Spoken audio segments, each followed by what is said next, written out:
003 personality analysis વ્યક્તિત્વ સિદ્ધાંતો, જેમાં આપણે વ્યક્તિત્વ કોને કહેવાય તો એના વિશે છેલ્લા 2 લેક્ચરમાં આપણે વાત કરી કે વ્યક્તિત્વ એટલે કે મોહરું, વ્યક્તિત્વ એટલે કે બાહ્ય દેખાવ, અને છેલ્લે જે ઓલપોર્ટે વ્યાખ્યા આપી છે કે વ્યક્તિત્વ એટલે શું, તો એના વિશે આપણે ડિસ્કસ કરી રહ્યા હતા કે વ્યક્તિત્વ એટલે કે મનોશારીરિક તંત્રનું એવું ગત્યાત્મક સંગઠન છે. વ્યક્તિત્વ એટલે કે મનોશારીરિક, શરીર અને મનની વાત છે. બરોબર, એ શરીર અને મને પણ એકબીજાની સાથે સમાયોજન સાધવું પડે છે. અને કેવું ગત્યાત્મક સંગઠન, એવું ગત્યાત્મક સંગઠન છે કે જે વાતાવરણમાં સમાયોજન સાધે છે. એટલે કે એના ઉપર વાતાવરણનો પ્રભાવ જોવા મળે છે. બરોબર, એટલે અગત્યના શબ્દો અહીંયા કયા આવ્યા? ફિઝિકલી અને મેન્ટલી, શારીરિક અને માનસિક તંત્ર. બરોબર, બીજો એક અગત્યનો શબ્દ આવ્યો વાતાવરણ. બરોબર, વાતાવરણના પ્રભાવમાં રહીને આપણે કોઈ પણ કાર્ય કરીએ છીએ, નિર્ણય લઈએ છીએ અને આપણું જીવન જે છે એ વ્યતીત કરીએ છીએ. તમે કેવા એટમોસ્ફિયર, કેવા વાતાવરણમાં રહ્યો છો, એ બહુ મહત્વનું છે. વોટસને જે વ્યાખ્યા આપી કે મનોવિજ્ઞાન એટલે કે બિહેવિયર સાયન્સ એટલે કે વર્તનિક વિજ્ઞાન છે, વર્તનનું વિજ્ઞાન છે. અહીંયા આપણે મનોવિજ્ઞાનની વ્યાખ્યા જોઈને ખ્યાલ આવે છે કે મનોવિજ્ઞાન એટલે શું, તો કે છે કે મનોવિજ્ઞાન એટલે કે મનુષ્યના વર્તનનો અભ્યાસ કરતું શાસ્ત્ર. કારણ કે વર્તનને આપણે જોઈ શકીએ છીએ, વર્તન ઉપર આપણે નિયંત્રણ પણ મેળવી શકીએ છીએ અને વર્તનની આગાહી પણ કરી શકાય છે. એ મનોવિજ્ઞાનના 3 ધ્યેય છે: વર્તનની સમજ, વર્તન પર નિયંત્રણ અને વર્તનની આગાહી. વોટસને એવું જેને કહેવાય કે એના વાક્યમાં અતિશયોક્તિ છે, પણ એને એમ કીધું કે તમે મને તમારું બાળક આપો કે હું એને, તમારે એ બાળકને શું બનાવવું છે? ચોર બનાવવો છે, ઇન્સ્પેક્ટર બનાવવો છે, વકીલ બનાવવો છે, ફિલોસોફર બનાવવો છે, સાયન્ટિસ્ટ બનાવવો છે, આર્ટિસ્ટ બનાવવો છે. તમે ધારો તે તમારા બાળકને બનાવી શકો છો. કેવી રીતે? તો કે યોગ્ય વાતાવરણ પૂરું પાડીને. બરોબર, આપણે દીવાર ને એવા બધા પિક્ચર પણ જોયા છે કે ભાઈ એ કેરેક્ટર જે છે એ પોતે ગુંડાનો છોકરો હોય છે, પણ એને શમી કપૂર નામનો જે પેલો પોલીસ છે, આઈજી છે, એ એના ઘરમાં એ ગુંડાના છોકરાનો ઉછેર થાય છે. તો એ શશી કપૂર જે છે એ ગુંડો નથી બનતો, એ પોલીસ ઇન્સ્પેક્ટર જ બને છે, ભલે એ ગુંડાનો છોકરો હતો તો પણ. એટલે વાતાવરણ, એને વાતાવરણ સારું મળ્યું ને, બરોબર, એનો ઉછેર સારા કુટુંબમાં થયો. એ જ રીતે કોઈ અનાથ આશ્રમમાંથી આપણે જ્યારે કોઈ બાળકને દત્તક લઈએ છીએ ત્યારે એ બાળક કોનું છે આપણને નથી ખબર, પરંતુ એને જો યોગ્ય કુટુંબ મળે અને યોગ્ય એનો ઉછેર થાય તો એ બાળકનું વ્યક્તિત્વ જે છે એ ખીલી ઉઠે છે. ટૂંકમાં એ બાળક જે છે એને જે જીવનમાં બનવું હોય છે, જે કાર્ય એને કરવું હોય છે, એ કાર્ય એ કરી શકે છે. એટલે વાતાવરણનું ખૂબ મહત્વ છે. એટલે વોટસને વાતાવરણવાદી હતા એમ કહી શકાય. વોટસન કેવા હતા? વાતાવરણવાદી હતા. એમણે વારસાને બહુ મહત્વ નથી આપ્યું, પરંતુ વાતાવરણને બહુ મહત્વ આપ્યું. એટલે કે વ્યક્તિત્વનો ઉછેર, બાળકનો ઉછેર, એનું ડેવલપમેન્ટ કઈ રીતે થાય છે અને કેવા વાતાવરણમાં થાય છે, એ પ્રમાણે એના વ્યક્તિત્વનો આધાર રહે છે. એટલે વ્યક્તિત્વ એટલે મોહરું, કે વ્યક્તિત્વ એટલે બાહ્ય દેખાવ, અને વ્યક્તિત્વ એટલે કે મનોશારીરિક તંત્રનું એવું ગત્યાત્મક સંગઠન કે જે વાતાવરણ દ્વારા પ્રભાવિત થાય છે. અને પ્લસ તમે એ વાતાવરણ સાથે કઈ રીતે ડીલે કરો છો, એટલે કે કઈ રીતે તમે સમાયોજન સાધો છો. બરોબર, એ બહુ મહત્વનું છે. હવે હું મારું કોઈ પણ લેક્ચર શરૂ કરું તો એમાં હું વારંવાર કહેતી હોઉં છું અને શરૂઆતમાં પણ હું કહેતી હોઉં છું કે વિચારોનું પણ એક જગત હોય છે. બરોબર, તમે અને હું બંને મનુષ્ય યોનિમાં જન્મેલા એક જીવ છીએ. બરોબર, મનોવિજ્ઞાનની વ્યાખ્યા તમે જુઓ કે મનોવિજ્ઞાન એટલે વ્યક્તિ અને પ્રાણીના વર્તનનું, એને પછી પાછળથી ઉમેર્યું પ્રાણી. બરોબર, વેલ માછલીથી માંડીને હાથી અને ચિમ્પાન્ઝીથી માંડીને કબૂતર કે ઉંદર ઉપર મનોવિજ્ઞાનના જે પ્રયોગો છે એ જોવા મળે છે. શા માટે? કારણ કે બધા જ પ્રેક્ટિકલ, બધા જ પ્રયોગો એ મનુષ્ય ઉપર કરવા શક્ય નથી, અને શક્ય હોય તો પણ ન્યાયતંત્ર તમને એની અનુમતિ આપતું નથી. દાખલા તરીકે ઉંદર ઉપરના જે સ્કિનરના પ્રયોગો છે, તો એ ભૂખના કેન્દ્રો ઉશ્કેરવાથી બરોબર એને વધારે એ ખાઉધરું થઈ જાય છે ઉંદર. એ જ રીતને એના ભૂખના કેન્દ્રો જો એના મગજમાંથી કાઢી નાખવામાં આવે તો એને નુકસાન પહોંચે છે, એની ભૂખ મરી જાય છે. બરોબર, એ જ રીતે કોઈ પણ કેન્દ્રને કાંઈ પણ ફિઝિકલી નુકસાન કર્યા વગર એને સાયકોલોજીકલ ટ્રીટમેન્ટ રાખવામાં આવે. ઉંદરને બીક લાગે બિલાડીથી, તો 24 કલાક એની સામે બિલાડી રાખવામાં આવે તો પણ એની ઊંઘ હરામ થઈ જવી અથવા તો એની ભૂખ મરી જવી, એવું થાય. એ જ રીતે કબૂતરને સ્કિનરના જે પ્રયોગ છે એ કબૂતર ઉપર પણ છે. તો એ જ્યારે એ ચણ, બાજરાની ચણ કે ઘઉંની ચણ એ લેવા માટે જાય અને એને શોર્ટ સર્કિટ એમાંથી પાસ કરવામાં આવે, જ્યાં એનો ખોરાક રાખ્યો હોય ત્યાં એ ખોરાકની સાથે સાથે એને ચાંચ ઉપર શોર્ટ આપવામાં આવે, એટલે વિદ્યુત પ્રવાહ પસાર કરવામાં આવે, તો એ જે કબૂતર છે એ પછી ખોરાક લેવા નહીં જાય. ભૂખ લાગી છે પરંતુ ખોરાક લેવા નહીં જાય. કેમ? કારણ કે શોર્ટ આવે છે, એ ખોરાકમાંથી એને શોર્ટ લાગે છે, એને કરંટ લાગે છે માટે. તો આવા અનેક ગેસ્ટાલ્ટ સંપ્રદાયમાં બરોબર પ્રયોગો થયેલા છે. એ જ રીતે આ કોરોના કાળ દરમિયાન લોકડાઉનની લોકોના માનસ ઉપર શું અસર પડે છે અથવા તો હેલ્થ ઉપર શું અસર પડે છે. આ માસ્ક જે તમે ને મેં 1-2 વર્ષ સુધી પહેરી રાખ્યું, તો એની તમારા વ્યક્તિત્વ ઉપર શું અસર પડે છે? કારણ કે આપણું મોઢું જે છે, આપણો ફેસ જે છે, એને આપણે દિવસમાં લગભગ 1000 વાર ટચ કરીએ છીએ. એ એક આપણી આદત છે, એ એક સહજ ક્રિયા છે કે તમને તમારા મોઢાને અડ્યા વગર ચાલે નહીં. અને જ્યારે એ માસ્ક તમે પહેર્યું હોય છે અને તમને ખંજોળ આવે કે તમને તમારી સ્કિનને ટચ કરવાનું મન થાય, તો એ તમે જ્યારે ટચ નથી કરી શકતા ત્યારે એક તમે ડિસ્ટર્બ થાવ છો, તમારા વિચારો ડિસ્ટર્બ થાય છે. બરોબર, તમે થોડાક જેને કહેવાય કે ચીડચીડિયા થઈ જાઓ છો. બરોબર, એ જ રીતે સફોકેશન થવું, ગરમી થવી, એ જ રીતે ખંજોળ આવી. ઘણા લોકો ભયંકર ગરમીમાં ટોપી પહેરી રાખે, તો વધારે પડતી ટોપી પહેરવાથી પણ વાળ ખરે છે. એ જ રીતે પરસેવો વળે છે.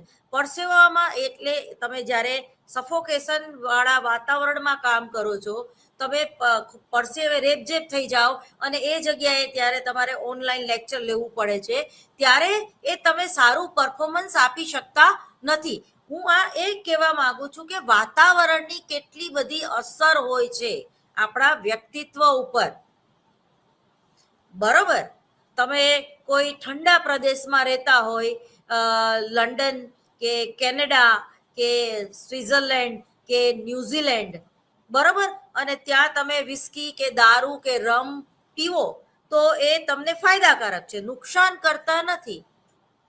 પરંતુ તમે અમદાવાદ જેવા 42 ડિગ્રીમાં દારૂ પીવા બેસો કે એવા કોઈ માદક પદાર્થોનું સેવન કરો છો, ત્યારે ચા વધારે પડતી પીવો ત્યારે ગરમ ગરમ ઉનાળામાં ચાનું પ્રમાણ લોકો ઘટાડી દે છે, બરોબર, અને છતાં અમુક જળભળત જેવા હોય છે એને પોતે એક મગજમાં એનું એક આદત પડી ગઈ હોય છે કે ભાઈ ગમે એવી ગરમી હોય અડધી રકાબી તો ચા પીવાની છે. તો એ લોકોને એસિડિટીના પ્રોબ્લેમ થતા હોય છે. તો કહેવાનો મતલબ એમ છે કે તમે કેવા વાતાવરણમાં રહ્યો છો.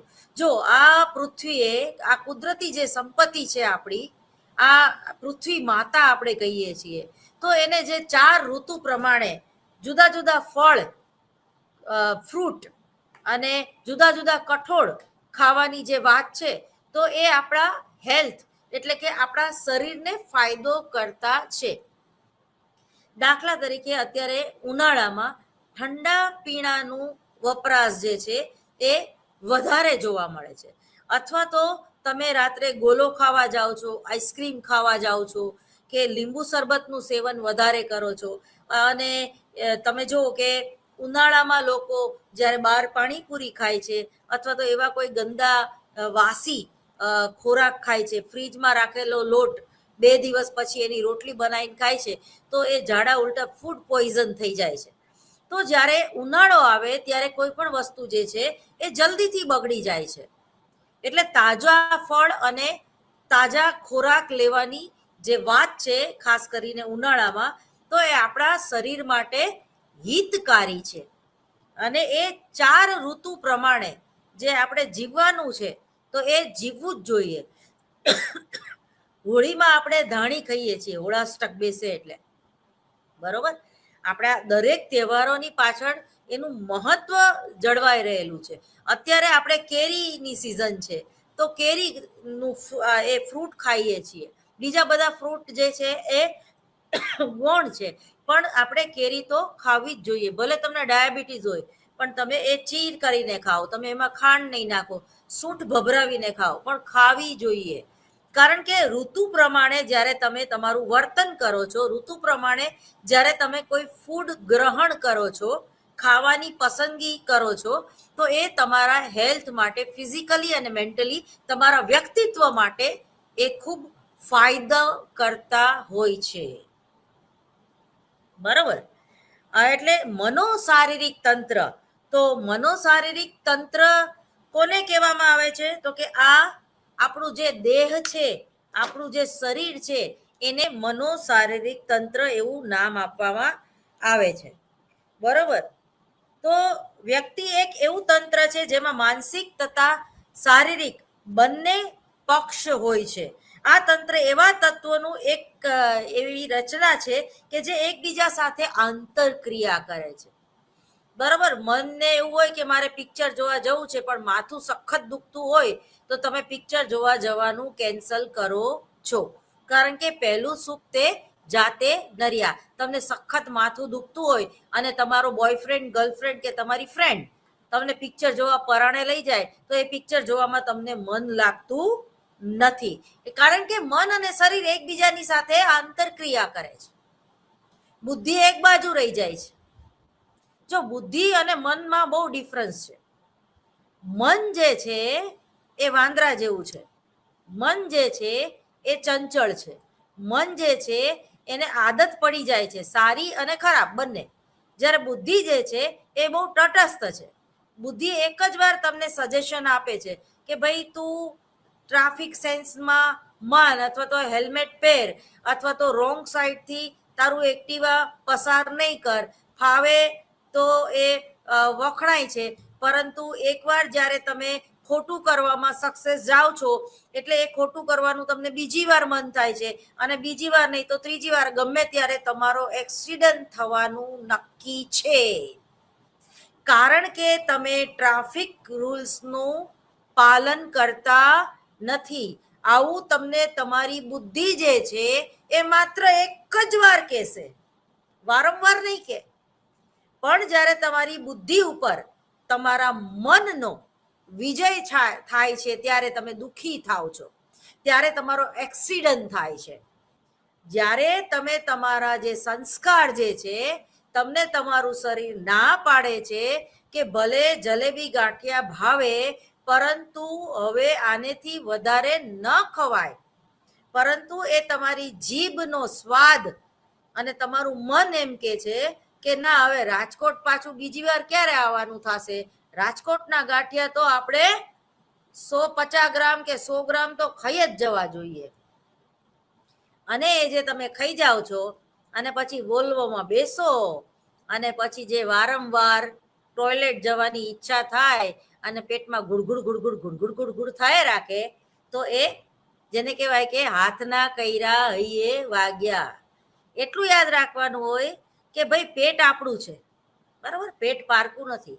એટલે ઘણીવાર મન જે છે એ આપણને ખાવા તરફ વાળે છે, અને પેટમાં પડેલું આંતરડું જે છે એ બિચારું, પેટમાં પડેલું લીવર જે છે એ બિચારું ફેટી લીવર થઈ જાય છે, બરાબર. જેને કહેવાય કે અંદરના જ્યારે તમારા ઓર્ગન્સ જે છે એ જ્યારે ઓર્ગન્સ વધારે પડતું ખોરાક લેવાથી એ મૂંઝાઈ જાય છે. તમને ગળદીમાં આમ ઓલા છકડામાં બેસાડી દો ઘેટા બકરાની જેમ, તો એ તમને બેસવાની મજા આવે છે? તમને મુસાફરી કરવાની મજા આવે છે? નહીં આવે. તમારા ખોડામાં બે છોકરાને બેસાડી દેવામાં આવે, અડધા લટકાતા લટકાતા જાઓ, બીક લાગે આપણને કે આ રિક્ષા ઊંધી વળી જશે, કે આ છકડો ઊંધો વળી જશે. તો પેટનું આ જે ઓર્ગન છે એ તમે વારંવાર વગર જરૂરિયાત વગરનું પેટમાં નાખે જ રાખો, નાખે જ રાખો.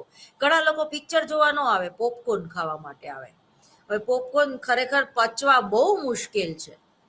500 રૂપિયાના પોપકોર્ન મળે છે પીવીઆરમાં, તો એમાં 500 રૂપિયા એ ખર્ચી નાખશે. પણ એને બદામ ખાવાની કહી તો કે 500 રૂપિયા કિલો છે, બદામ ખવાતી હશે? અલા તું પોપકોર્ન ખાઈ ગયો 500 રૂપિયાને, એનો વાંધો નહીં, બરોબર. એ સિગરેટ 20 રૂપિયાની એક રોજ પી જાય, પણ એને તમે એમ કહો કે લીંબુ, તો કે લીંબુના ભાવ બહુ છે, લીંબુ શરબત કેવી રીતે પીવું?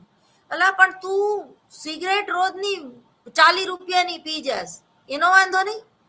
એટલે તમે બુદ્ધિ તમને આવું એક જ વાર સમજાવશે, પરંતુ જ્યારે તમારું મન તમારી બુદ્ધિ ઉપર હાવી થઈ જાય છે ત્યારે તમે તમારા જીવનમાં ખોટા નિર્ણયો લ્યો છો, ખોટી લાઈફસ્ટાઈલ તમે અપનાવો છો.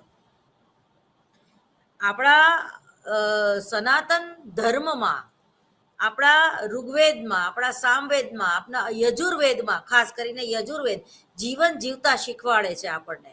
ધન ઉપાર્જન કેવી રીતે કરવું એ શીખવાડે છે. તો એમાં રીતસર કીધેલું છે કે તમે 7:30 જમી લ્યો, સંધ્યા પહેલા જમી લ્યો. કારણ કે સૂર્યના પ્રકાશ વગર આપણી જે પાચન ક્રિયા જે છે એ મંદ પડી જાય છે. વાણિયા લોકો જો, એ લોકો 6:30 વાગ્યામાં જમી લે છે, જેને ચોવિયાર કર્યા કહેવાય. પછી એ લોકોને ભૂખ લાગે તો એ મમરા ખાય છે, એટલે ટૂંકમાં હળવું, જે નુકસાન ન કરે.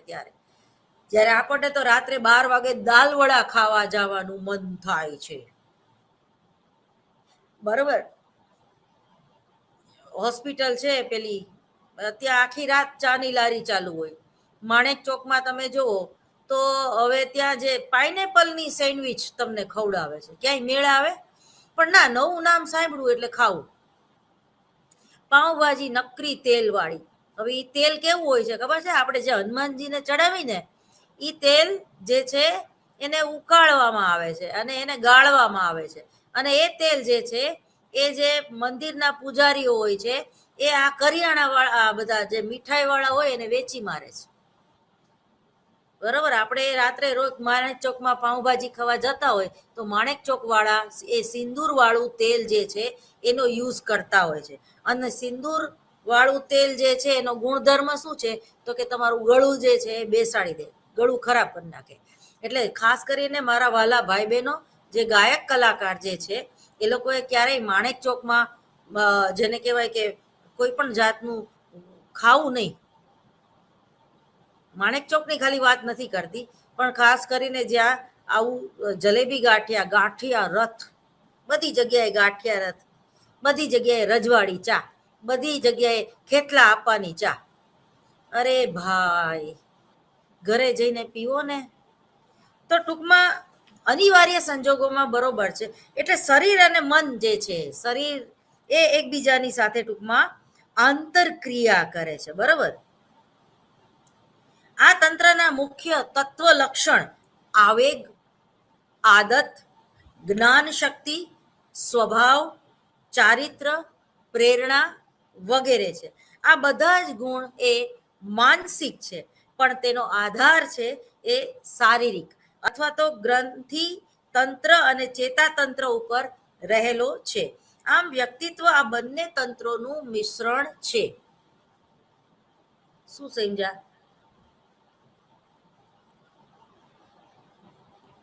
તમે ફિઝિયોલોજીકલ સાયકોલોજી ભણી ગયા, શારીરિક મનોવિજ્ઞાન, એમાં ચેતાતંત્ર એટલે શું, ચેતાક્ષ એટલે શું, હૃદય કઈ રીતે કામ કરે છે, આંખની રચના શું છે, એનો શારીરિક આધાર ટૂંકમાં. બરોબર, આંખથી તમે જોવો છો તો એ આંખ હોવી જોઈએ, જરૂરી છે ને આ શરીર તંત્રમાં. બરોબર, પણ આંખ, તમે એમ કહો કે નજર બગાડે છે, તો એનો અર્થ શું થયો? નજર બગાડે છે એટલે ફાંગી?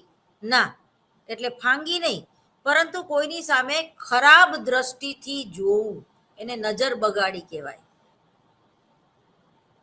બરોબર, અને દેખાતું નથી ને કોઈ ફાંગું હોય તો એને આપણે એમ નથી કહેતા કે નજર બગાડી. બરાબર, એક એની આંખમાં શારીરિક ક્ષતિ છે. તો ટૂંકમાં શારીરિક આધાર દ્વારા આપણને એ ચેતાતંત્ર જે છે એ ખોરવાઈ જાય તો શું થાય? ગુઝારીસ પિક્ચર તમે જોયું હશે. બરોબર, ગુઝારીસ પિક્ચરમાં જે પેલો ઋત્વિક રોશનની જે કરોડરજ્જુ જે છે એ ડિસ્ટર્બ થઈ જાય છે. એટલે એ કરોડરજ્જુ જે સંદેશાવહન એટલે કે ચેતાતંત્ર, ચેતાક્ષ, બરોબર, જે સંદેશા લઈ જવાનું અને લાવવાનું, ઓર્ડર આપવાનું અને ઓર્ડરનો અમલ કરાવવાનું જે કામ કરે છે, એ ઓર્ડર મળે જ નહીં તો સામેથી વાહન આવતું હોય પણ તમને મગજ ઓર્ડર જ ન આપે કે તું ખસી જાતો, અથવા તો ઓર્ડર આપે, એ ઓર્ડર તમે ઝીલી ગયા પણ એ પ્રમાણે તમે પ્રતિક્રિયા ન દાખવી શકો, તો એટલે જે કરોડરજ્જુ નો સંબંધ નાના મગજ સાથે હોય છે અને એ ચેતાતંત્રનો પ્રવાહમાં જે ચેતાક્ષ સંદેશા વહનનું કામ કરે છે, ઇન્ફોર્મેશન આપવાનું અને લઈ જવાનું, એ આખી સિસ્ટમ એની ખોરવાઈ ગઈ હોય છે.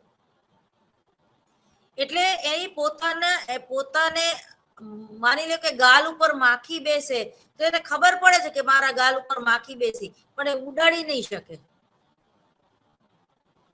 કારણ કે હાથને ઓર્ડર જ નથી મળતો કે તું આ ઉડાડ.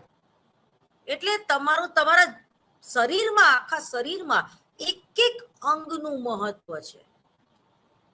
તમારી કરોડરજ્જુ, તમારા મણકા ભાંગી જાય તો એ મણકાનું ઓપરેશન બહુ સફળ જતું નથી, કંઈક ને કંઈક ખોટખાપ પણ રહી જાય છે.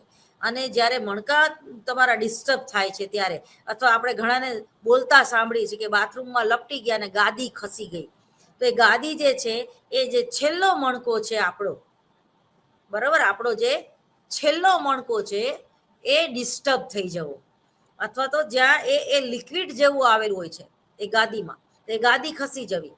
તો ટૂંકમાં શરીર અને મન એકબીજા સાથે જોડાયેલા છે. હવે પછી ગત્યાત્મક સંગઠનનો શું અર્થ કરશો તમે? તો કે છે કે મનોશારીરિક તંત્ર ના ભિન્ન ભિન્ન તત્વ જેવા કે લક્ષણ, સ્વભાવ, ટેવ વગેરે એકબીજા સાથે એ રીતે સંબંધિત પદને સંગઠિત કરે છે કે તેને એકબીજાથી પૂર્ણતઃ અલગ ન કરી શકાય. આ સંગઠનમાં પરિવર્તન શક્ય છે. આ કારણ જ તેને એક ગત્યાત્મક સંગઠન તરીકે ઓળખવામાં આવે છે. આ પ્રકારના સંગઠનમાં વિસંગઠન પણ સામેલ હોય છે, જેના આધારે અસાધારણ વર્તનની વ્યાખ્યા કરી શકાય છે. તેને ગત્યાત્મક સંગઠનની શ્રેણીમાં જ રાખવામાં આવે છે. એ પછી છે વાતાવરણ સાથે અપૂર્વ સમાયોજન નિર્ધારણ કરવું. બહુ મહત્વનો ટોપિક છે. મનોવિજ્ઞાનની એક અગત્યની શાખા ગુજરાત યુનિવર્સિટીમાં અધિક ગુણના પેપર તરીકે અમે ભણાવતા હોઈએ છીએ, એડજસ્ટમેન્ટ સાયકોલોજી, સમાયોજનનું મનોવિજ્ઞાન. અને જે લોકો પોતાના જીવનમાં સમાયોજન સાધી શકતા નથી, એને જલ્દીથી સફળતા મળતી નથી. જે લોકોમાં વ્યવહારુ જ્ઞાન નથી, જે લોકો સમાજની સાથે જીવી શકતા નથી. બરોબર? એક જેને કહેવાય જગ મેં રહું તો એસે રહું જૈસે જલ મેં કમળ કા ફૂલ રહે. બરોબર? એટલે આમ અલાઈ દો, અને સમાજને જ્યારે તમારી જરૂર હોય ત્યારે તમારો હેલ્પિંગ નેચર હોવો જોઈએ. સમાજમાં તમને ભળતા પણ આવડવું જોઈએ અને સમાજથી થોડુંક વિમુખ થઈને પણ જીવતા આવડવું જોઈએ, જેને શ્રીમદ ભગવદ્ ગીતામાં સ્થિત પ્રજ્ઞતાના લક્ષણો તરીકે ઓળખવામાં આવે છે. અબ સોંપ દિયા ઇસ જીવન કા સબ ભાર તુમ્હારે હાથો મેં, मुझ में तुझ में बस भेद यूं ही कि मैं सेवक हूं तुम स्वामी हो, तुम नर हो तुम नारायण हो, मैं नर हूं तुम नारायण हो, जग में रहूं तो ऐसे रहूं जैसे जल में कमल का फूल रहे. બરોબર? તો આને સમાયોજન કહેવાય. તમે એકલા ન રહી શકો એ પણ ખરાબ કહેવાય, ખોટું કહેવાય, કારણ કે તમે તમારી જાતને પ્રેમ નથી કરતા. मैं अपने आप को बहुत पसंद करती हूँ, હું કોણ છું, સ્વમૂલ્યાંકન, અનકન્ડિશનલ લવ તમે સમાજને કરો. અને ટૂંકમાં સમાજ વિમુખ જ્યારે રહેવાનો વારો આવે, સમાજથી છૂટવાનો વારો આવે, વાનપ્રસ્થાશ્રમ, બરોબર, મોહ છૂટવો જોઈએ. એક દાદીમાં હતા, ઈ એના દીકરાને એમ કે ભાઈ બસ હવે તો તારા ઘરે દીકરો આવે ને એ પછી ભગવાન ઉપર બોલાવી લે, પણ મારે તારો દીકરો જોઈને જ જવું છે. હવે એ દીકરાના ઘરે દીકરો આવી ગયો. ઓલા લોકોએ બિચારાએ પ્લાન કર્યો હોય કે 5-6 વર્ષ સુધી બાળક ન કરવું, પેલા ઘરનું ઘર લેવું અને પછી બાળક કરવું, જેથી કરીને આપણે એને સારું એજ્યુકેશન આપી શકીએ. જ્યારે 2 જણાનું અને માતાનું જ પૂરું ના થતું હોય તો નવું બાળક મહેમાન ઘરમાં આવવાનું વિચારી નહોતા શકતા, પરંતુ અતિ ફોર્સ અને ઇમોશનલ બ્લેકમેલ કરવાને કારણે એ જે બાળક આવી ગયું, સરસ મજાનો બાબો આવી ગયો, બરોબર. પણ માજી કહે છે કે હવે તો આ બાબો ક્યારે મોટો થાય, ક્યારે હું એના લગ્ન કરું, ક્યારે હું મારી 3જી પેઢીને જોઉં. વૈરાગ્ય ઉત્પન્ન થતો જ નથી, આત્મ સાક્ષાત્કારની ભાવના ઉત્પન્ન થતી જ નથી, એને મોક્ષ તરફ જવું જ નથી. 65 વર્ષના થાય અને હારું ગોવાના બીચ ઉપર બેસીને દારૂ પીવાનું મન થાય, એ ક્ષમ્ય છે. કરો, તમારી પોતાની લાઈફ છે. જરૂરી નથી કે હિમાલય જઈને બેસવું, કે મંજીરા વગાડવા ત્યાં જઈને, કે વૃંદાવન જઈને બેસવું. પરંતુ તમારે 65 વર્ષે કોઈને નડવું તો ન જ જોઈએ, ઘરમાં બેસીને ટકટક તો ન કરવું જોઈએ, અને કોઈની લાઈફમાં, કોઈની એટલે તમારા દીકરાની અને વહુની લાઈફમાં ઇન્ટરફિયર ન જ થવું જોઈએ કે હવે એક બાળક નહીં, તમે તમારા જેવું વિચાર્યું હોય તો તારે બીજે 3 ભયું જ ન હોત. અરે ભાઈ, એ જમાનો અલગ હતો. અત્યારે એક માંડ હચવાય છે, એકમાં અડધા થઈ જાય છે મા બાપ, એમાંય વારા કાઢે છે કે કોણ રાખે આને, એમાંય બેબી સિટિંગ કરાવવી પડે છે. બરાબર? તો કે ના, બીજું છોકરું તો જોઈએ જ નહીં, એકનું એક તો કેવું, એનું કોણ, એ મોટું થઈ જાય પછી શું, હવે આ એક છોકરો તે કર્યો એ બરોબર નહીં નીકળે તો. અરે ભાઈ, આટલું બધું પ્લાન ન કરો, વર્તમાનમાં જીવો. થોડોક ભગવાન ઉપર ભરોસો રાખો, થોડોક તમારા સંસ્કાર ઉપર ભરોસો રાખો, થોડાક તમારા ડીએનએ ઉપર ભરોસો રાખો. અને કદાચ કર્મ તમે ખોટું કર્યું હશે તો 1 છોકરા 5 છોકરા કર્યા હશે તોય વૃદ્ધાશ્રમમાં જવાનો વારો આવશે. પણ ના, એટલે વડીલોએ ખરેખર નડવાનું કામ ન કરવું જોઈએ. આપણને પહેલો વિચાર એવો આવે કે વૃદ્ધાશ્રમમાં આટલા બધા વૃદ્ધો કેમ છે, પણ તમે બહુ ડિટેલ્સમાં જાઓ અને જો તમે કોઈનું કાઉન્સલિંગ કર્યું હોય એઝ એ પ્રોફેસર કે એઝ એ કાઉન્સલર, તો તમને ક્યાંક એવું લાગશે કે ઘણીવાર વૃદ્ધોનો પણ વાંક હોય છે. એ લોકોનું વ્યક્તિત્વ પણ એવું હોય છે કે એ લોકો ઘરમાં ટક ટક ટક ટક ટક ટક ટક ટક 24 કલાક બબડાટ એ લોકોનો ચાલુ હોય છે, 24 કલાક એ લોકોની શિખામણ ચાલુ હોય છે. એ લોકોને ન્યૂઝમાં ઇન્ટરેસ્ટ હોય તો ફૂલ હોય, કાને ઓછું સંભળાતું હોય, બરોબર. એટલે ફૂલ વોલ્યુમ કરે, એટલે પાડોશી આવીને એમ કે સાહેબ તમારે ન્યૂઝ જોવા છે. ભાઈ અમારે તો હજી અમે ઉગીને ઊભા થયા છે, અમારે પ્રેમલા પ્રેમલી વાળી સિરિયલો જોવી છે. બરોબર. તો આ જે છે એ અન્ડરસ્ટેન્ડિંગ, સમાયોજન, સંવત્તા આયોજન, એ જો તમે ના કરી શકો તો તમારે સાયકોલોજીકલ પ્રોબ્લેમનો એક ફેઝ ચાલુ થાય છે. બરોબર. તમે વિકૃત વર્તન તરફ વળો છો, એટલે કે ગત્યાત્મક સંગઠન. બરોબર. એ પછી છે વાતાવરણ સાથે અપૂર્વ સમાયોજનનું નિર્ધારણ. આપણે એની વાત કરતા હતા. પ્રત્યેક વ્યક્તિમાં મનો શારીરિક ગુણોનું એક એવું ગત્યાત્મક સંગઠન છે, તેનું વર્તન વાતાવરણમાં પોતપોતાની રીતે અપૂર્વ હોય છે. વાતાવરણ સમાન હોય તેમ છતાં પણ પ્રત્યેક વ્યક્તિનું વર્તન, વિચાર, આવેગ વગેરે અપૂર્વ હોય છે. આજે બ્રહ્મ મુહૂર્તમાં હું ઉઠી સવારે 4:45, તો આજની સવાર પણ અલગ હતી, એના આગલા દિવસની સવાર પણ કંઈક અલગ હતી.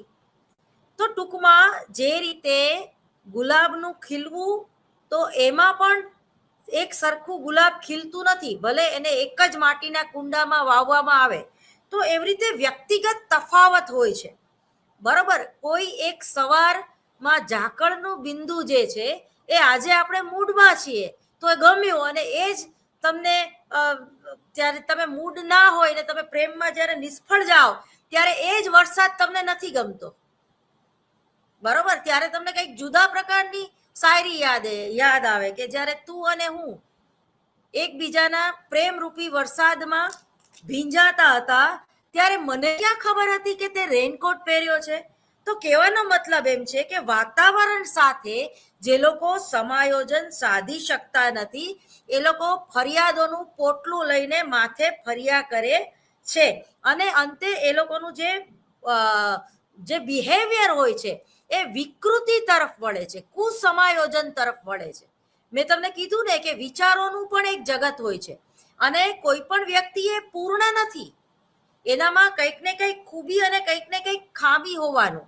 તો તમે જ્યારે કોઈને પૂર્ણ રીતે એક્સેપ્ટ કરો છો, એ મૈત્રી ભાવમાં જ શક્ય છે, કારણ કે એમાં જ અનકન્ડિશનલ લવ જે છે, અપેક્ષા વગરનો જે પ્રેમ છે, એ તમે માણી શકો છો. તો વ્યક્તિત્વનું જે માપન કરવાની બાબત છે, અને વ્યક્તિત્વના કે જુદા જુદા લક્ષણો છે, એ લક્ષણોનું જે કોમ્બિનેશન છે એ કેવું છે. તમારે નર્સ બનવું છે, પણ તમારો હેલ્પિંગ નેચર નથી, તમારો સ્વભાવ સેવાભાવી નથી, તો તમે નર્સ નહીં બની શકો. તમે ભલે ગોલ્ડ મેડલ મેળવી લીધો, પરંતુ તમને સૂપ ચડતું હશે, કોઈનું ડ્રેસિંગ તમે નહીં કરી શકો. તમે એટલે કહેવાનો મતલબ એમ છે કે વ્યક્તિત્વના જે લક્ષણો છે એનું કોમ્બિનેશન. બરોબર. જે રીતે કોઈ ચિત્રકાર છે તો એને ખબર હોય છે કે લાલ અને લીલો કલર ભેગા કરવાથી કયો કલર જે છે ઉત્પન્ન થશે. તો એવી રીતે તમારા સ્વમૂલ્યાંકન, તમારામાં કઈ ખૂબી છે, કઈ ખામી છે, તમારામાં કઈ અભિયોગ્યતા છે, તમારામાં કઈ અભિરુચિ છે, તમે કેટલી કક્ષાએ કોની સાથે સમાયોજન સાધી શકશો. દરેકની એક લેવલ હોય છે. સંવત્તા આયોજન એટલે સમાયોજન. એક જ વ્યક્તિ સહન કરે રાખે અને બીજી વ્યક્તિ એને બર્ડન દીધે રાખે, એને સમાયોજન કર્યું ન કહેવાય, એને સહન કર્યું કહેવાય. બરોબર.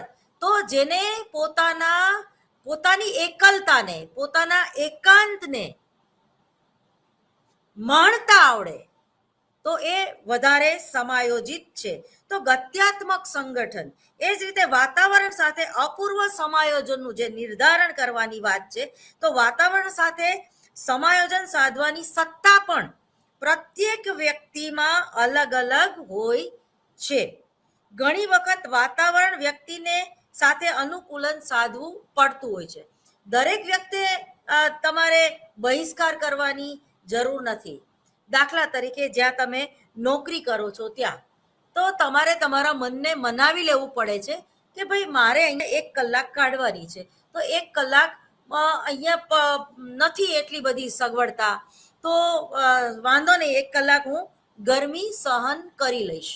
તો એ જે બાબત છે, તો એ જે છે તો એને સમાયોજન સાધ્યું કહેવાય.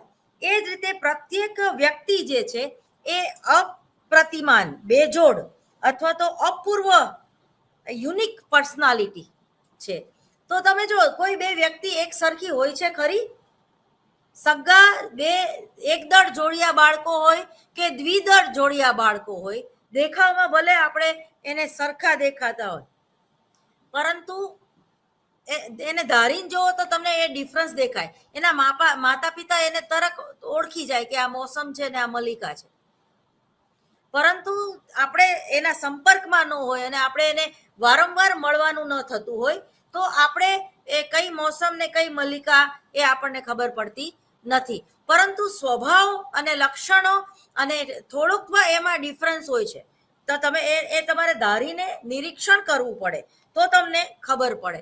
એટલે કે વૈયક્તિકતા અને વ્યક્તિત્વ, બરાબર, વૈયક્તિક મનોવિજ્ઞાન એ મનોવિજ્ઞાનની ખૂબ જ અગત્યની શાખા છે. બરાબર, જે મેં ભણાવી લીધું છે. થોડોક એનો ઉપયોગ કરવા માટે તમે યુટ્યુબમાં શોધશો તો તમને મળી રહેશે. MA લેવલે તો નથી ભણાવ્યું, પણ બેચલર એટલે BPCCમાં ભણાવેલું છે વૈયક્તિક મનોવિજ્ઞાન. બરાબર, તો વૈયક્તિકતા અને વ્યક્તિત્વ, પ્રત્યેક વ્યક્તિત્વ પ્રતિમાન, બેજોડ અથવા તો અભૂતપૂર્વ યુનિક હોય છે. પ્રત્યેક વ્યક્તિમાં લક્ષણોનું ભિન્ન સંયુક્તિકરણ હોય છે. લક્ષણોના ભિન્ન ભિન્ન સંયુક્તિકરણના કારણે ભિન્ન ભિન્ન વ્યક્તિઓના વ્યક્તિત્વ ભિન્ન ભિન્ન હોય છે. વ્યક્તિત્વની ભિન્નતાના લક્ષણોની સમાન જ મહત્વપૂર્ણ ઘટક સ્વખ્યાલ છે. વ્યક્તિત્વમાં વૈયક્તિકતાનો અર્થ પ્રકારમાં ભિન્નતાથી છે નહીં, પરંતુ માત્રામાં ભિન્નતા. એ હરલોકે ઈસવીસન 1978માં, બરાબર, 1978માં આ સંબંધમાં વિચાર કરેલો કે વ્યક્તિત્વમાં વૈયક્તિકતાનું અભિપ્રાય વ્યક્તિત્વમાં અંતરથી જ છે. બરાબર, વ્યક્તિત્વની માત્રાના અંતરથી નથી. વ્યક્તિત્વ પ્રતિમાનમાં અંતરનો અર્થ વ્યક્તિત્વ કેન્દ્રમાં અંતર અને સાથે સાથે વ્યક્તિત્વ લક્ષણોમાં અંતર જોવા મળે છે. તો એ અભ્યાસમાં કેટલાક વ્યક્તિત્વ લક્ષણ એક સમૂહના મોટા ભાગના લોકોમાં જોવા મળતા હોય છે, પરંતુ કેટલાક લક્ષણો જે છે એ બેજોડ હોય છે, અર્થાત તો એ બીજી વ્યક્તિઓમાં જોવા મળતા નથી. દાખલા તરીકે સામાજિકતા, ઉદારતા, સત્યતા વગેરે લક્ષણ એક સમૂહના મોટા ભાગના લોકોમાં જોવા મળે છે. આ લક્ષણ સમાન વાતાવરણ અને સમાન ઉછેરની પદ્ધતિને કારણે વિકસાવી શકાય છે. એટલે વોટસન સાચા છે, સાવ ખોટા નથી. એ ક્યારેક ક્યારેક સમાન વ્યક્તિત્વ લક્ષણ સમાન વાતાવરણ અને સમાન ઉછેરની પદ્ધતિને કારણે વિકસે છે. ક્યારેક ક્યારેક સમાન વ્યક્તિત્વ લક્ષણ સમાન વાતાવરણ અને સમાન ઉછેરની પદ્ધતિને કારણે વિકસે તો યુનિવર્સલ એ વસ્તુ જોવા મળે છે. આ જ કારણે બે વ્યક્તિઓના વ્યક્તિત્વ લક્ષણ સમાન રૂપથી સમાન માત્રામાં જોવા મળતા નથી. GW ઓલપોર્ટની જે વ્યાખ્યા છે, જેમણે 1961માં એમણે કહ્યું કે કોઈ બે વ્યક્તિઓના લક્ષણ સૂક્ષ્મ રૂપમાં સમાન હોતા નથી, નથી ને નથી જ. જો બે વ્યક્તિ આક્રમક હોઈ શકે, પરંતુ બંને વ્યક્તિઓની આક્રમકતાની અભિવ્યક્તિની રીતો અને આક્રમકતાનું વિસ્તાર એ નિશ્ચિત રૂપથી અલગ હોઈ શકે. બરાબર, તો વ્યક્તિત્વમાં વૈયક્તિકતા શિશુઓમાં પણ જોવા મળે છે. આ વ્યક્તિત્વ વૈયક્તિકતા એમની ગત્યાત્મક ક્રિયાઓ, રડવું, ભોજનની પ્રત્યે પ્રતિક્રિયા દર્શાવી, તો આ બધા જ વ્યક્તિત્વના નિર્ધારકો છે. બરાબર, તમારું વ્યક્તિત્વ નિશ્ચિત કરે છે. વૈયક્તિકતાની માત્રામાં વૃદ્ધિ વય વધવાની સાથે સાથે અને પરિપક્વતાની સાથે સાથે થાય છે. અને વૈયક્તિકતામાં વૃદ્ધિને પર્યાવરણ સંબંધકારક સામાજિક અવસ્થાઓ વિશેષ રૂપથી પ્રભાવિત કરે છે. વૈયક્તિકતાને માટે કહી શકાય છે કે વૈયક્તિકતા એ વંશાનુક્રમ અને પર્યાવરણની આવશ્યકતાનું પરિણામ છે. આમ પણ પર્યાવરણ અને વંશાનુક્રમનું મહત્વ જોવામાં આવે તો કહી શકાય છે કે વંશાનુક્રમ એ વૈયક્તિકતા અને પ્રતિમાનનો આધાર છે. પ્રત્યેક વ્યક્તિના સ્વભાવ સંબંધી ગુણોનું એક કેન્દ્રિક એટલે કે કોર ઓફ ન્યુલિસ આ કેન્દ્રીય માત્રાની દ્રષ્ટિએ ખૂબ જ કઠોળ હોય છે. બરાબર, કઠિન હોય છે. આ જેટલું કઠોર હોય છે તે વ્યક્તિ જ્યારે કોઈ વાતાવરણ સંબંધી શક્તિઓના પ્રભાવ પડે છે એના ઉપર, ત્યારે એ આ શક્તિઓની સાપે એક કઠપુતલી બની જાય છે, અથવા તો કઠપુતલી બનતું નથી. એના વ્યક્તિત્વ ઉપર આધાર છે. વ્યક્તિ બીજી વ્યક્તિની વૈયક્તિક ઢંગથી પ્રતિક્રિયા કરે છે અને એ વાતાવરણથી ભિન્ન ભિન્ન વસ્તુઓ અને પરિસ્થિતિઓની સાથે વૈયક્તિક ઢંગથી પ્રતિક્રિયાઓ કરે છે. અને વ્યક્તિની વૈયક્તિકતા એ અનુવંશક્રમ સંબંધી ઘટક અને પર્યાવરણ સંબંધી ઘટક એ અલગ અલગ ઢંગથી પ્રભાવિત કરે છે. જ્યારે તમે ચાઇલ્ડ ડેવલપમેન્ટનું પેપર ભણતા હશો અથવા તો ભણી ગયા હશો, બાળ મનોવિજ્ઞાન, તો એમાં બાળકના વૃદ્ધિ કોને કહેવાય અને બાળકનો વિકાસ કોને કહેવાય? તો વૃદ્ધિ જે છે એ શારીરિક બાબત છે, શરીરની વૃદ્ધિ થાય છે. અને વિકાસ જે છે તો એ બુદ્ધિ અને મન અને તમારા જે કંઈ વાતાવરણથી તમે જે કંઈ જ્ઞાન પ્રદાન કરો છો, તો એ તમારી વિકાસ જે છે એ બુદ્ધિને આધારિત છે. તો વૃદ્ધિ અને વિકાસ, તો એકમાં શરીર છે અને એકમાં બુદ્ધિ છે અથવા તો મન છે અથવા તો માનસિક પ્રક્રિયાઓ છે. તો ઉદ્દીપન અને પ્રતિક્રિયા જે છે એ શરીર અને મન જે છે એ એની સાથે સંકળાયેલી છે. અને એમાં વ્યક્તિગત તફાવત પણ હોય છે અને વૈયક્તિક તફાવત પણ હોય છે. તો હવે તમે જુઓ કે જે લોકો મનોવિજ્ઞાન વિષયની સાથે જોડાયેલા નથી, એ લોકો શું કહે છે કે વ્યક્તિત્વ અને ચારિત્ર, કોઈના ચારિત્ર ખરાબ હોય તો આપણે માની બેસીએ છીએ કે એનું વ્યક્તિત્વ જ ખરાબ છે.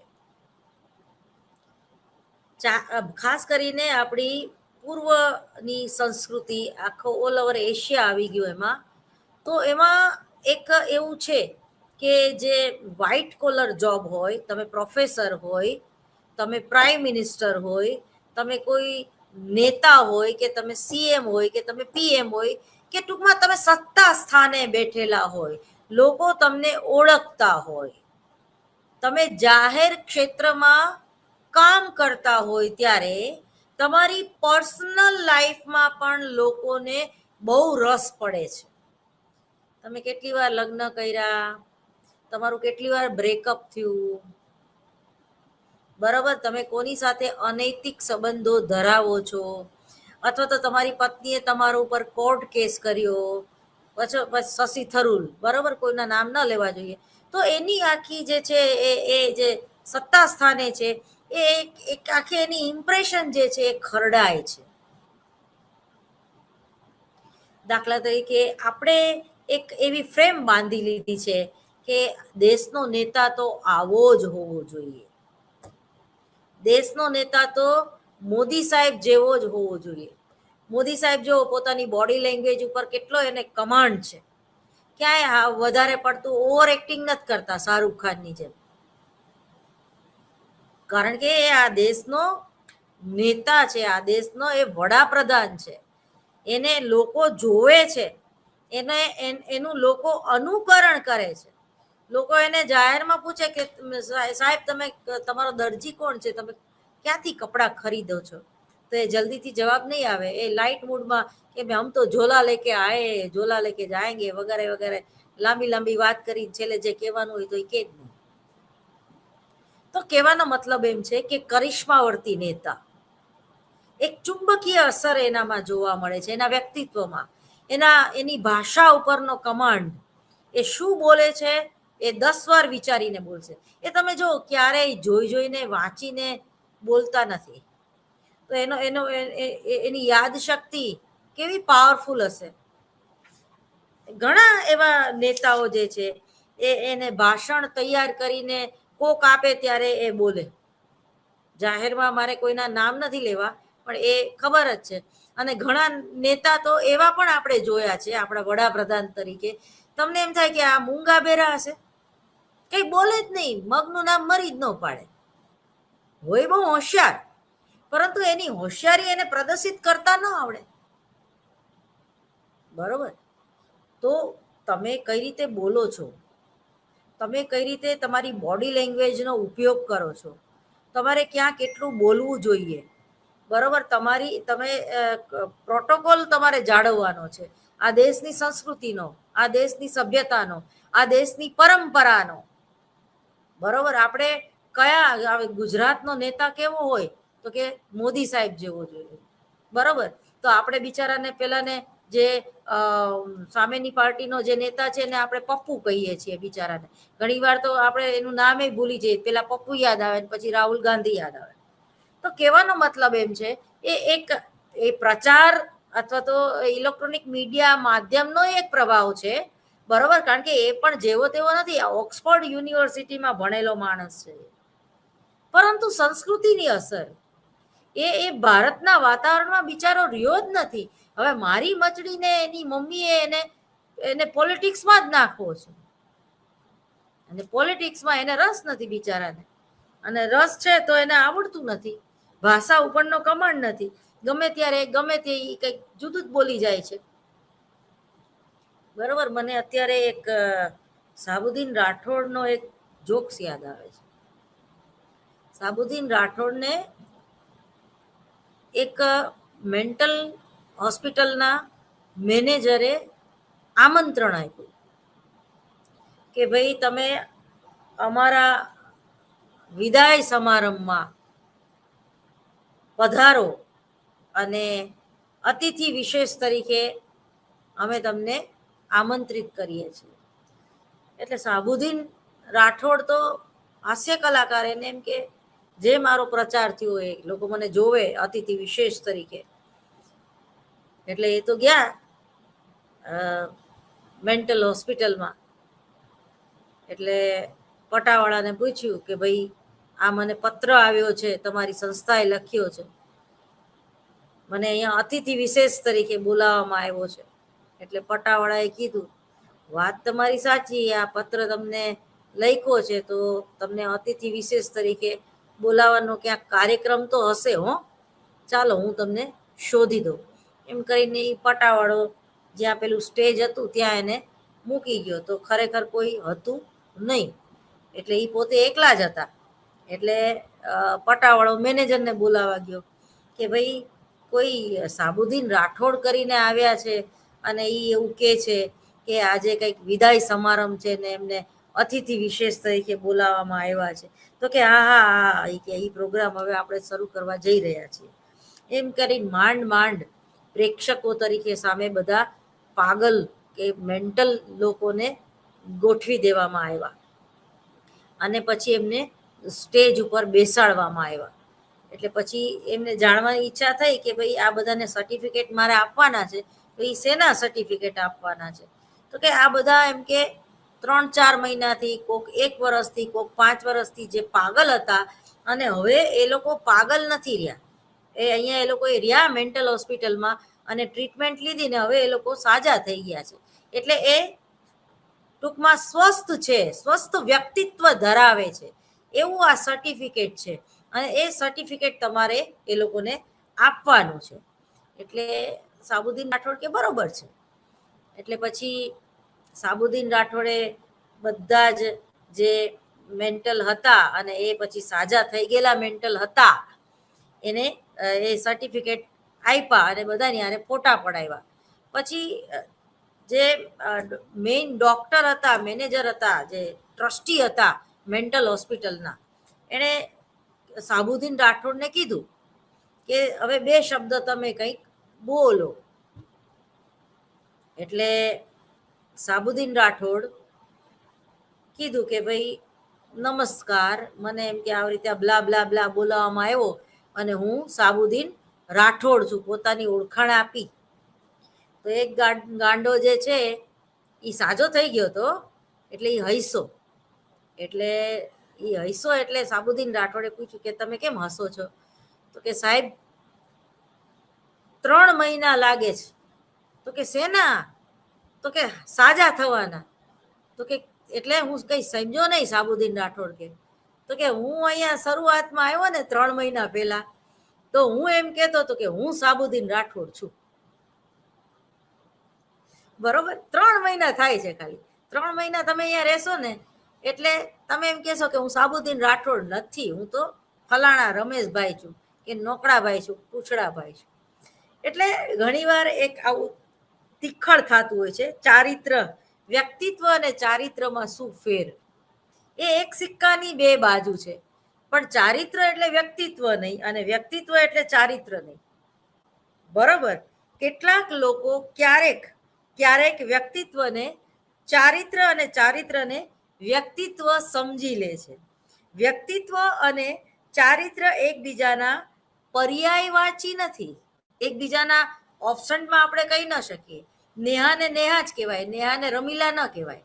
એકબીજાથી રમીલાની પર્સનાલિટી અલગ છે અને નેહાની પર્સનાલિટી અલગ છે. પણ આપણે નેહાને રમીલા કહીએ ને રમીલાને નેહા કહીએ, એવી બાબત છે. એટલે જે સામાન્ય વ્યક્તિ છે, જેને મનોવિજ્ઞાનનું જ્ઞાન નથી, એ લોકો શું કરે છે? ચારિત્ર અને વ્યક્તિત્વને સમાન સમજી બેસે છે. એટલે કેટલાક લોકો ક્યારેક વ્યક્તિત્વને ચારિત્ર અને ચારિત્રને વ્યક્તિત્વ સમજી લે છે.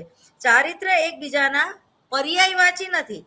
ઉચિત અનુચિતની ભાવના, આજ્ઞા પાલન, ઈમાનદારી, દયા, ભક્તિ, સ્વભાવ, નિયંત્રણ, વિશ્વસનીયતા અને ઉત્તરદાયિત્વની ભાવના વગેરે સામાજિક અને નૈતિક મૂલ્યોના સંગઠનને ચારિત્ર કહેવામાં આવે છે.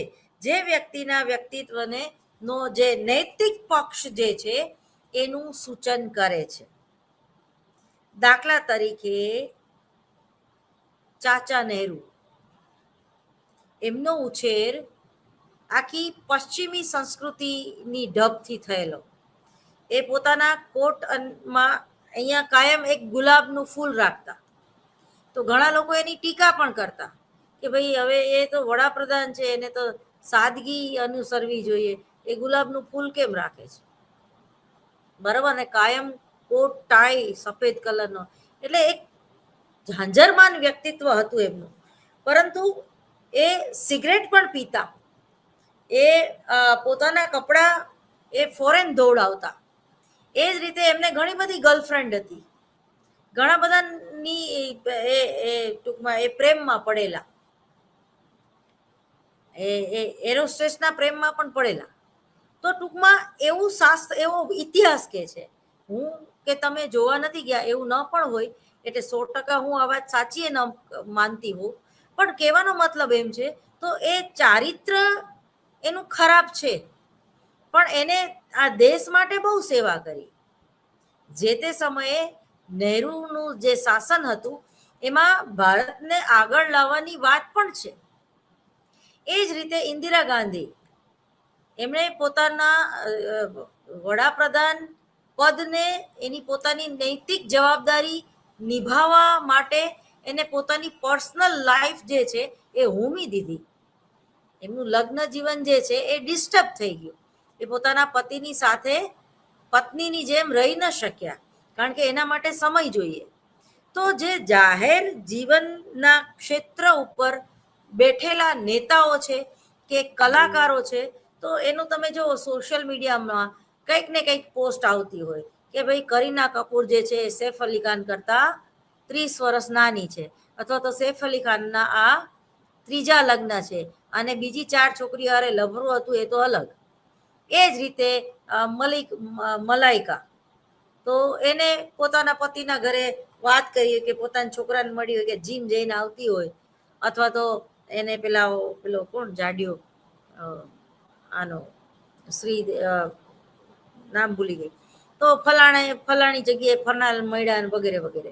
એ જ રીતે માધુરી દીક્ષિત રાજકારણમાં ઝંપલાવશે આવો ક્વેશ્ચન. એ જ રીતે શું આ વખતે હેમા માલિની અયોધ્યામાંથી જીતશે ખરી ચૂંટણી? એ જ રીતે ઘણા બધા નેતાઓ છે, ગોવિંદાથી માંડીને બચ્ચન સુધી, કે જેણે રાજકારણમાં ઝંપલાવ્યું અને પછી ફાવ્યું નહીં. કારણ કે એક્ટિંગ કરવી એ જુદી વાત છે અને પોલિટિક્સ કરવું એ અલગ વાત છે. બરાબર. એ જ રીતે જ્યારે રેખા સંસદમાં કોઈ મીટિંગમાં જાય છે ત્યારે બધા જ નેતાઓ જે છે એની નજર રેખા ઉપર હોય અને એવું કેપ્ચર કરીને સોશિયલ મીડિયામાં એક અલગ જ મૂડની વાતો જે છે એનું પ્રસારણ થતું હોય છે કે ખંડેર ઇતની બુલંદ હૈ તો ઇમારત કેસી હોગી, ખંડેર ઇતની બુલંદ હૈ તો ઇમારત કેસી હોગી. તો એના સૌંદર્યની એક ચર્ચા થાય છે. તો જયા બચ્ચન છે, તો એને કોઈ ડ્રેસિંગ સેન્સ જ નથી. એ ગમે ત્યારે ગમે એ પહેરીને આવી જાય અને એવું ગંદુ કંઈક મોઢું બગાડે, અથવા તો મીડિયાવાળાનું એવું ગંદી રીતે અપમાન કરે. અને કાજલ એની ફોલોવર છે. ટૂંકમાં બે ગંદામાં ગંદી વ્યક્તિ કઈ આર્ટિસ્ટમાં, તો કે કાજોલ અને જયા બચ્ચન. કારણ કે એ જે છે એ લોકોને ડ્રેસિંગ સેન્સ નથી. તો જો એ વ્યક્તિત્વની અસર, તમારા કોસ્ચ્યુમ, મોહરું, બરોબર, પર્સોના, એની કેટલી જબરજસ્ત અસર હોય છે. એક પ્રોફેસર તરીકે તમારે કેવા કપડાં પહેરવા જોઈએ, એક આર્ટિસ્ટ તરીકે કેવા કપડાં પહેરવા જોઈએ, એક નેતા તરીકે કેવા કપડાં પહેરવા જોઈએ, એક જ્યારે તમે રામનું કેરેક્ટર નિભાવતા હોય ત્યારે તમારા કેવા કોસ્ચ્યુમ હોવા જોઈએ. એ જ રીતે કોઈ કથક નૃત્યાંગના છે, તો એ પેલા પોતાના ઘૂંઘરૂને અથવા તો પેલા પોતાના કોસ્ચ્યુમને જે છે એ પગે લાગે છે. કારણ કે એ રોલ પર કાયા પ્રવેશ, એ રોલ નિભાવવાનો છે. આંગિકમ ભુવનમ યશ્ય વાચિકમ સર્વવાંગમયમ આહાર્યમ ચંદ્ર તારાદિ ત્વમ નુમ સાત્વિકમ શિવમ. સ્ટેજને આપણે વંદન કરીએ છીએ, તબલાને આપણે વંદન કરીએ છીએ, હાર્મોનિયમને આપણે વગાડતા પહેલા વંદન કરીએ છીએ, બરોબર. અને અહમ બ્રહ્માસ્મિ, તમારી જાતનું પણ તમે રિસ્પેક્ટ કરો. એક પોઝિટિવ વેમાં તમે તમારા વિશે પણ વિચારો, અને એ પોઝિટિવ વેમાં જ્યારે તમે તમારા વિશે વિચારો છો ત્યારે તમારું એક સુંદર વ્યક્તિત્વ, પ્રભાવશાળી વ્યક્તિત્વ નિખરીને બહાર આવે છે. તો હવે વ્યક્તિત્વ અને ચારિત્રની જે પ્રક્રિયા છે એ નિર્માણ કઈ રીતે પામે છે એ આપણે આપણા નેક્સ્ટ લેક્ચરમાં જોશું. અને હવે મારું નેક્સ્ટ લેક્ચર જે છે એ લગભગ 15 દિવસ પછી આવશે. મને અનુમતિ આપશો. નમસ્કાર.